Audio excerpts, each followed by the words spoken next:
The Bears' strength is their front seven. There's no doubt about that. I do agree with that sentiment. However, as inexperienced as the 49ers offensive line is outside of Trent Williams, every one of them can do one thing well: run the damn ball. They're all run blockers. So if they're going to overcommit and load the box like what we saw against Jimmy Garoppolo the last 5 or 6 games last year, then you're going to force Trey to throw the ball deep, which he can do quite well. So they're going to have to kind of pick their poison. I think you do have to stop the run game first if you're playing against the Niners. But this is a new coaching staff, new defensive staff, new offensive staff, new everything.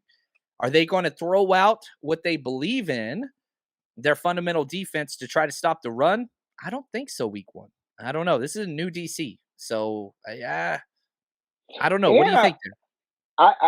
I'm excited to see how Kyle takes advantage of their secondary, right? And so Alan you're talking Williams about is their DC, by the way. New first year DC. Sorry about that. coordinator.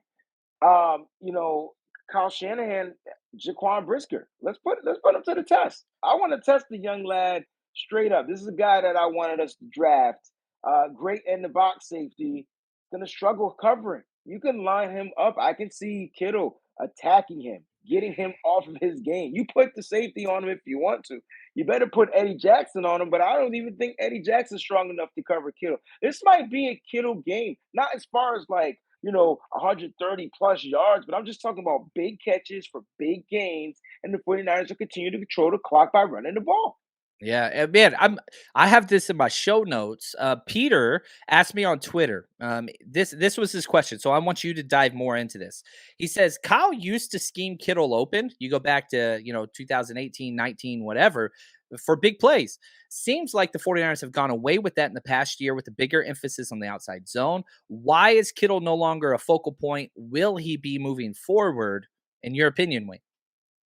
Well, you got to look at the struggles on the offensive line. Kittle has used a lot to chip block, and so for him to be a big part of that scheme, the passing game, it's just not set up for him to be. It's unfortunate because the offensive line always seems to be struggling on the right side, but it is what it is. And I think once Kyle gets that solidified and feels comfortable, you do a couple of runs, let him chip a couple of times. It's all about deception, right? You want the other team to be like, yo, Kittle's run blocking. All right, let me forget about covering him in pass. And then the moment he's lined up and goes in motion out of the backfield, does whatever he does, he's open for a 20 plus yard gain. And it's all about deception. And that's Kyle Shanahan in his master class.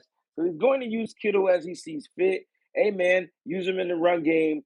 Send him out to go ahead and catch those passes. They I got other love it. playmakers now too, John. So it makes a big difference than it did in 2018. Lot to spread it around, especially when you run heavy. And again, one of the things you said it, Kittle can receive very well. He's one of the best receiving tight ends in football. The thing that he is the best at, with no doubt, he is the best run blocking tight end in football. So you can use him in some of those things. I do want to scheme him up some big plays, a handful a game, just because he's such a mismatch.